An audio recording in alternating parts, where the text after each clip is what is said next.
At exactly 11:36 a.m., the door to courtroom number 4 opened for the last time. Justin Combs walked through, his head held high as he passed the prosecution bench, both hands still restrained in steel cuffs, an arrangement made at the special request of the Federal Oversight Unit. The verdict had already been handed down, life imprisonment without parole, with no delay in execution. There were no outbursts, no protests, only a single breath exhaled from the back of the courtroom, where Diddy sat silently behind bulletproof glass. He did not cry, did not blink, frozen like stone. Justin said nothing as he walked forward, but at the third step, he paused, turned his head toward his father, not nodding, not smiling, revealing only a long bruise beneath his left wrist, something only those who had once been shackled too tightly would recognize. From that moment on, the name Combs was no longer a music brand, but a level 1 high-risk criminal record, permanently archived at the Wyoming Federal Penitentiary. Part 1. The room no longer meant for music. Courtroom 4 of the Federal South District Courthouse in Los Angeles is shielded by 3 layers of bulletproof glass, 2 security checkpoints, and a single biometric-coded entrance. On Thursday morning, the 24th, everything seemed routine, except for one thing. The witness list submitted to the court stretched across 27 pages, and the defendant was not a drug dealer or a faceless criminal. It was Justin Combs, son of Diddy Combs. The digital clock hanging at the center of the room struck precisely 8 a.m. when Judge Geller entered without a word. Before him lay 4 sealed binders, each marked with red labels warning that the contents were classified and potentially disruptive to public order if prematurely disclosed.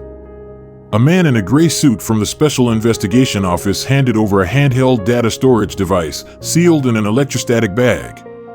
It wasn't plugged in, just placed on the table, unopened. To the left of the room, the prosecution bench was filled. No one spoke, no one bowed their head, and no one dared to look away from the defendant's door, where Justin would soon appear. Opposite them, the public gallery had been reduced to 15 seats. 5 were occupied by FBI agents, 3 remained empty with signs marked "Access Restricted for security reasons." In the front row sat a dark-skinned woman with her hair tied up and dark glasses concealing her face. The media were not allowed to identify her, but the 3 red bars tattooed on her right wrist matched exactly the description of anonymous witness KP3. Her name was listed in the original Kim Porter case file. No one asked. No one looked. But everyone knew she wasn't here to observe. When Justin Combs stepped through the secure courtroom door unaccompanied by legal counsel, the temperature in the room seemed to drop instantly. No one touched the electricity. No one adjusted the air. Yet the atmosphere fell by what felt like 5 degrees in under a minute. He wore a gray prison jumpsuit, wrists cuffed in front with steel restraints typically used for violent suspects. His eyes never lifted. He didn't look at anyone. He didn't ask a single question when directed to his seat. Judge Geller looked up. This session proceeds under federal case number 0424-CR77. Defendant, Justin Combs. Charges: conspiracy as principal organizer, facilitation, and intentional concealment in a series of acts including coercion, sexual exploitation, manipulation, and witness intimidation, linked to operations coordinated by Sean Combs, currently being prosecuted separately. His voice did not tremble, did not rise, it was steady, like reading a bill's line item. But every word sliced through the courtroom air. Immediately, a video was played. No audio, only visuals projected onto a large screen, a dimly lit room, shot from a high angle. A line of people sat on the floor, mostly women, wrapped only in thin blankets. One man, back to the camera, gave the command, "The door will remain locked for 8 hours. Anyone who leaves will not return." That voice was later confirmed to be Justin's. In the courtroom, no one blinked, no one raised a phone, no one left. At the 38-second mark, Judge Geller paused the video, tapped the gavel lightly, and said, "We shall begin." Outside the courthouse, armored vehicles lined 9th Street. Each bore federal license plates, tracking devices, and armed guards stationed at all 4 corners. Media crews were instructed to set up tripods no closer than 200 meters from the courthouse gates, a restriction reserved only for top-level, closed-door federal proceedings. The court spokesperson refused all press inquiries. The Justice Department's official EXAC account posted no updates in the 48 hours leading up to the trial. At 7:44 a.m., an internal message circulated within CNN's encrypted group chat, confirming the FBI had instructed all major news outlets not to broadcast external footage of the courthouse until further notice. Within media circles, this signaled that all coverage was already under censorship. In the southern courtyard, where the defendants' vehicles arrived, 3 men in black suits inspected a dome security camera mounted on a utility pole. They wore no badges. One pointed at the lens, another scanned for signals using a keycard. No one dared approach. A Homeland Security officer nearby, displaying an official seal, responded briefly to an NBC reporter, "We're handling a matter beyond state authority." Meanwhile, Justin Combs never once sat down. He leaned against the waiting room wall, eyes fixed on the ceiling. Security footage from the night before showed he hadn't slept, hadn't eaten, and hadn't spoken to his lawyer about any procedures. He made only one request: if possible, I want to go straight to my seat without anyone speaking to me along the way. The request was granted, not out of compassion, but because the protective unit had concluded the defendant was currently in a state of. According to internal assessments, Justin Combs was in an uncontrolled state, at high risk of an acute psychological reaction if exposed to unexpected stimuli. At 7:17 p.m. the night before, a closed-door meeting convened on the 11th floor of the federal prosecutor's office. In attendance were 4 federal prosecutors, 2 FBI representatives, 1 Justice Department official, and a forensic psychologist. On the main screen was a still image from a video encrypted by proprietary software, never released to the public. It depicted a room believed to be inside the Holy Hills mansion, with a timeline aligning with the Kim Porter case. At the center stood Justin, holding a phone and filming 3 undressed female individuals. Behind them on the wall was a black symbol believed to represent the 7th night of silence, a coded phrase frequently referenced in anonymous testimony from a former member of Diddy's logistics team. This detail was not permitted in the morning's hearing as it fell under a broader federal investigation. Judge Geller had already viewed the footage. According to internal sources, he stopped the public version at the 38-second mark because what followed involved actions too extreme to present without violating federal laws protecting the civil dignity of individuals under 21. The cut was deliberate. As soon as the video ended, a security officer pressed the power button, though the blue light of the monitor still cast across Justin's face, and he hadn't blinked once throughout the clip.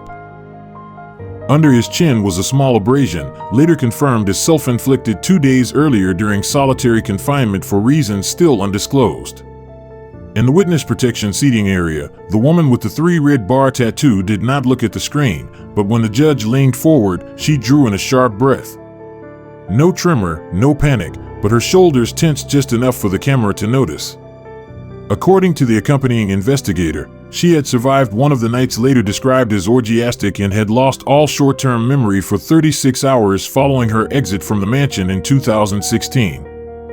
Federal medical records showed no previous mental health history.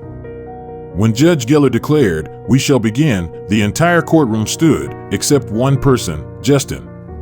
He did not rise to the command. He showed no reaction even as 2 federal marshals gently tightened his wrist restraints. An officer leaned in and whispered, "It's procedure." Justin nodded and finally walked to the sign-in desk. With 8 felony charges, 3 internal blueprints of multiple mansions, and 4 previously unreleased videos, the trial was officially classified as Severity Level 1B, equivalent to organized domestic terrorism. And this was only the beginning. Part 2, the first fracture on September 18, 2020, a private party was held at the Holy Hills Mansion, a property owned by a subsidiary within Diddy's music empire, operating under the codename Skeel Holdings. The event was unadvertised, had no registered performers, and lacked the proper permit required for gatherings exceeding 30 guests under California's pandemic regulations. While the official guest list contained 41 names, internal surveillance footage revealed only 16 individuals on camera. The rest were either forgotten or deliberately omitted from reports. Internally, the event was referred to as "No one moves in or out." All attendees were required to arrive before 9 p.m., surrender their phones, sign non-disclosure agreements, and be escorted into small rooms in groups of 3 to 4. A large basement room, camera-free, had been prepared with 2 soundproof doors. Lighting was set to an amber hue. There was no Wi-Fi. No mobile signal. One female witness, identified in records as CP11, described the entry protocol. "I had to leave behind my phone and underwear. They gave me a mesh jacket." A man said it was all for the art. But there was no art, only the sound of the door locking. Among the coordinators, Justin Combs was confirmed to be on the ground floor, directing guests according to a prearranged layout. Extracted footage from lobby cameras showed him holding a clipboard, speaking with 3 security guards, and using a walkie-talkie to confirm that one group had been divided. He showed no expression, no visible coercion. But CP11's statement included a pointed detail. "When I asked if I could leave if I felt, the sentence is incomplete and may need to be finished." When CP11 asked if she could leave because she felt unsafe, Justin simply replied, "We have no open exits. This only happens once. Try to make it through." Later that same night, at 2:38 a.m., a woman named LD Mendes was captured exiting through the service gate. She did not appear on the primary surveillance cameras. 3 days later, her family filed a missing person report. The LAPD opened a case but closed it 14 days later, citing voluntary departure of an adult with no signs of coercion. To this day, LD Mendes has not been found. Internally, the FBI flagged this as a key incident that initiated a classified investigation into human rights violations possibly linked to Sean Combs. Another figure, Dennis Park, a logistics staffer who had worked at Holy Hills for over 3 years, was terminated just 12 hours after the "No one moves in or out" party. The official reason: lack of loyalty and failure to comply with coordination protocols. However, FBI records later showed Dennis had attempted to send an audio recording to Rolling Stone, which was intercepted mid-transmission. He vanished from all social media shortly after. 11 months later, the FBI located him in rural Oregon working at a gas station under an alias. When questioned, he said only, "I couldn't endure another party with music playing." Around the same time, an internal email from Combs Enterprises revealed Justin's role had changed within the organization, from commercial representative to private event coordinator with security clearance. The title had no formal job description, but the email included 6 weeks of scheduling, dates and locations that aligned precisely with incidents referenced in multiple anonymous civil suits.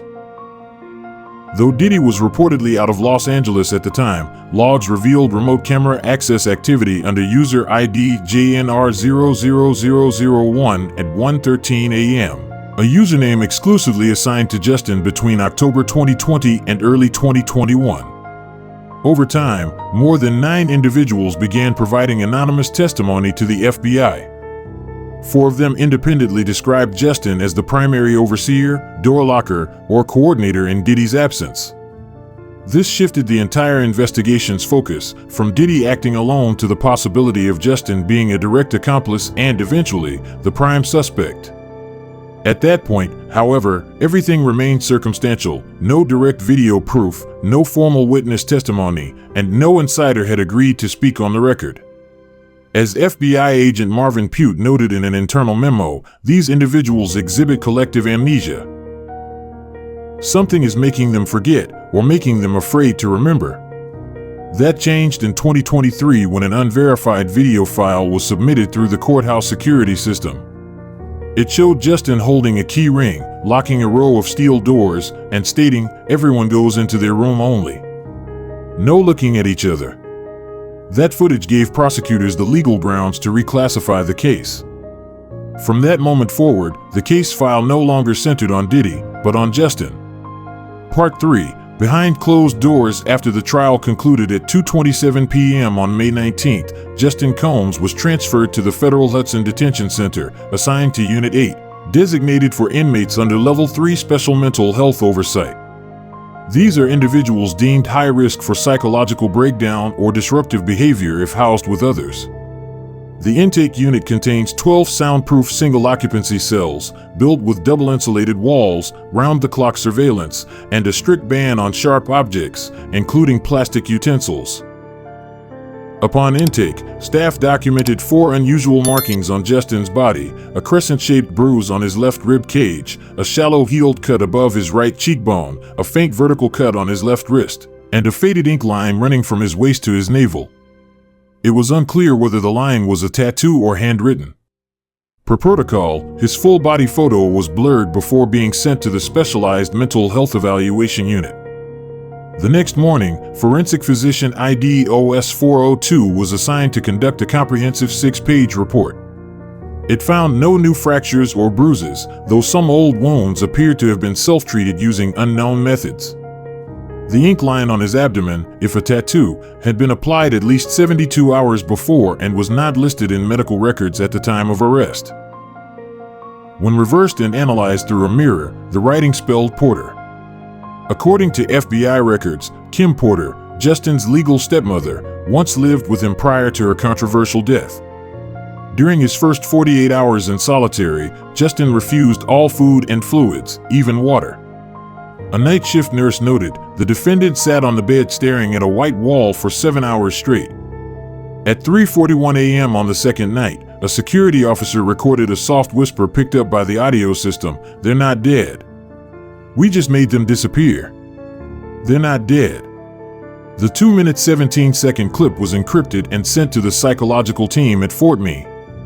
Preliminary evaluation suggested signs of dissociation and a pre-psychotic break. Yet due to lack of history, no official diagnosis could be confirmed. On the third day, Justin's attorney requested a face-to-face meeting. Justin refused and instead handed over a folded sheet of paper. Inside was a pencil sketch, a ladder that doesn't touch the ground, 3 headless figures clustered beneath it, and a silhouetted person sitting at the topmost rung. No words. No labels. The attorney kept the drawing but never released it to the media. On the 4th night, a nurse made a private note: "I saw him standing silently in front of the bathroom mirror, his hand over the reversed lettering. When she opened the door, he didn't turn, but she was certain he was rereading that name again and again." There were no aggressive outbursts. No attempts at self-harm. But during the 5th night, motion sensors picked up unusual activity. Justin had been scratching faint symbols into the wall with his fingernails, then wiping them away with water. A staffer later sealed the tiles to prevent further injury. When asked why he did it, Justin offered no answer. Behavioral monitoring flagged the events in red and forwarded reports to the U.S. Attorney's Office with one conclusion: mental state, unstable. Justin Combs began exhibiting signs of temporary spatial and temporal disorientation. In response, authorities escalated his monitoring level. From Friday onward, a supervisory staff member was assigned to remain within 3 meters of him at all times, rotating through shifts around the clock. In a report filed to the FBI, one supervisor wrote, "He says nothing. He asks no questions. But whenever someone moves near him, his eyes follow, tracking each step. He never looks at the ceiling or the door. He only watches people." At this stage, terms like guilt or remorse had been systematically removed from legal documentation. No one in the courtroom spoke of conscience. But everyone silently agreed Justin was no longer just a defendant. He had entered a psychological gray zone, one where the justice system wasn't simply addressing a perpetrator, but also confronting a potential irreversible mental consequence. In that space, though all doors were locked, the darkness still crept in. Part 4, Buried Evidence. On June 8, 2024, an FBI Digital Forensics Task Force raided a warehouse in suburban Burbank, California. The property had been registered under a defunct subsidiary once owned by Diddy, which ceased operations in late 2021. Their objective: a row of steel storage cabinets inside an audio equipment room. In Locker 17, agents discovered a silver metal case containing 3 vintage SATA hard drives. Of the 3, only one was still functional. While Justin remained under maximum security at Allenwood Federal Penitentiary, a new closed-door meeting at the Department of Justice consolidated all previously scattered evidence into a single, organized map, revealing a vertical system of control involving designers, protectors, and disposable participants. A leaked bank document and internal whistleblower reports pointed to illicit financial transactions connected to a private fund and a major Los Angeles-based record label. At the same time, an anonymous complaint filed with the Senate Judiciary Committee accused 2 judges of accepting luxury trips from a Monarch Syndicate-linked company, further implicating the entertainment industry's influence over the legal system. In response, Senator Andrew Callen announced a special investigative committee, stating, "If truth is buried beneath fame and money, then that fame and money must be uprooted entirely." Attention shifted away from Justin's sentence to the broader system behind him. A new phrase began to circulate through media and federal corridors: distributed influence device, a tiered mechanism of power operating behind the mask of music, fashion, and celebrity, manipulating both perception and silence. As investigations continued and new doors opened, one question remained: not how do we bring this system down, but who is still clean enough not to be dragged down with it. The prison gate closed. And somewhere deeper, a much larger, darker door creaked open.